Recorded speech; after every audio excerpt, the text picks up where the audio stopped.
بسم اللہ الرحمن الرحیم۔ ایک مرتبہ درود پاک پڑھ لیجئے۔ اللہم صلی علی محمد و آل محمد۔ ہدایت اسلامک اسٹوڈیو کے معزز ناظرین، السلام علیکم۔ شب برات صلاۃ التسبیح پڑھیں۔ سبحان اللہ والحمد للہ ولا الہ الا اللہ واللہ اکبر۔ یہ کلمہ ایک رکعت میں 75 مرتبہ مدرجہ ذیل طریقہ سے پڑھے جاتے ہیں۔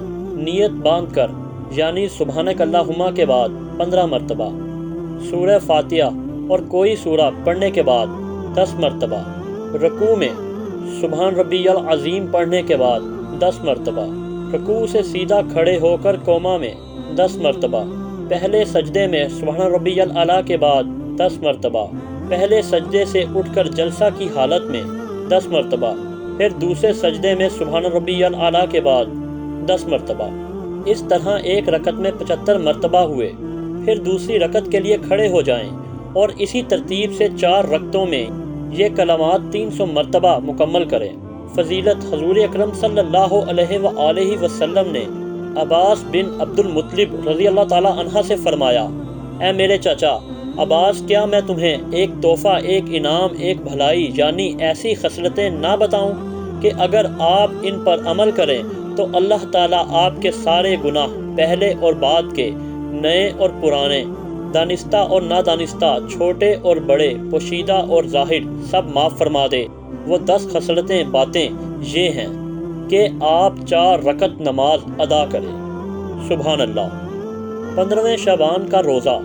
حضرت سیدنا علی المرتضیٰ شیر خدا سے مروی ہے کہ نبی کریم رؤوف الرحیم صلی اللہ علیہ وآلہ وسلم کا فرمان عظیم ہے، جب 15 شعبان کی رات آئے تو اس میں قیام یعنی عبادت کرو اور دن میں روزہ رکھو۔ بے شک اللہ تعالیٰ غروب آفتاب سے آسمان دنیا پر خاص تجلی فرماتا اور کہتا ہے کوئی مجھ سے مغفرت طلب کرنے والا کہ اسے بخش دوں؟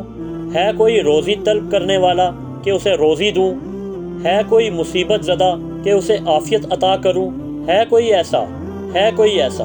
اور یہ اس وقت تک فرماتا ہے کہ فجر طلوع ہو جائے۔ سبحان اللہ۔ حضور اکرم صلی اللہ علیہ وآلہ وسلم نے فرمایا، شعبان ایک ایسا مہینہ ہے کہ لوگ اس سے غافل ہیں۔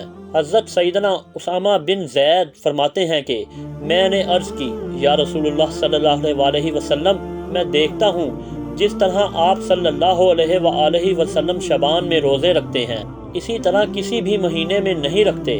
فرمایا رجب اور رمضان کے بیچ میں یہ مہینہ ہے، لوگ اس سے غافل ہیں۔ اس میں لوگوں کے اعمال اللہ رب العزت کی طرف اٹھائے جاتے ہیں، اور مجھے یہ محبوب ہے کہ میرا عمل اس حالت میں اٹھایا جائے کہ میں روزہ دار ہوں۔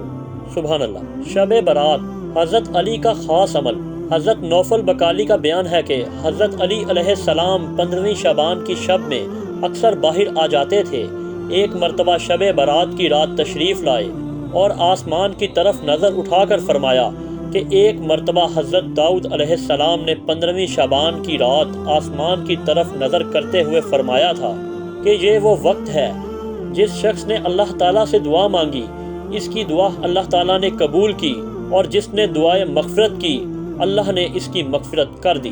سبحان اللہ۔